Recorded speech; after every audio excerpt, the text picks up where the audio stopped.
When I first arrived in Germany, it was the culmination of weeks, like 4 or 5 or 6 weeks of planning and preparation and packing and more packing and selling things and donating things, and there was a lot going on, is what I'm saying. I was just so happy to be here safely with almost all of the things that we intended to bring that I just flopped onto the sofa for a day or so and went, Then the arg factor set in. It's really just plain old culture shock.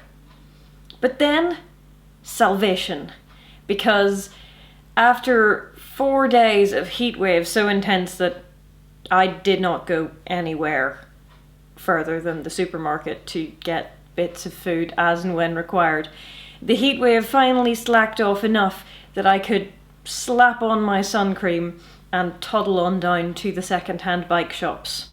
"These are the €99 bikes," said the guy, and there were 4 of them, and 2 of them only had the 1 gear, which is apparently very common in Germany, or at least Lower Saxony, because it's apparently pretty flat around here.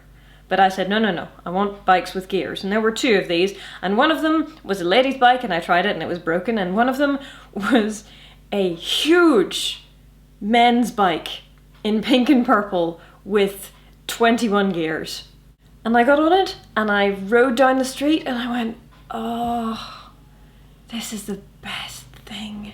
In England we were a 2-car household, but here, as of now, we are a 0-car household.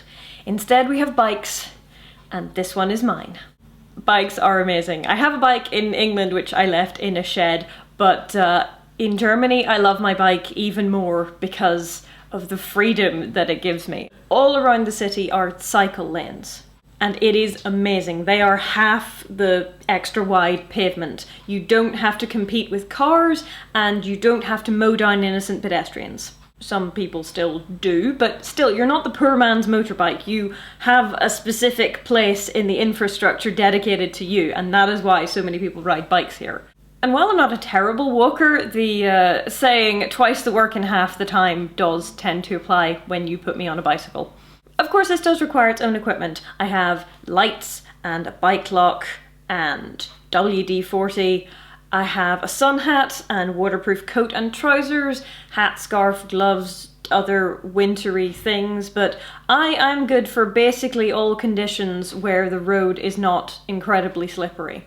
Bikes, they make life better. And while I mentioned how much cheaper it is to run a bike than a car, I didn't even get into the incidental exercise that you get and the saving of the planet as well. I just wish it were easier to cycle everywhere. I mean, I used to cycle in England, but it is so much easier here. There is almost no effort, and it's much, much safer because you're not trying to cycle on roads which may not have cycle lanes or trying to compete with cars.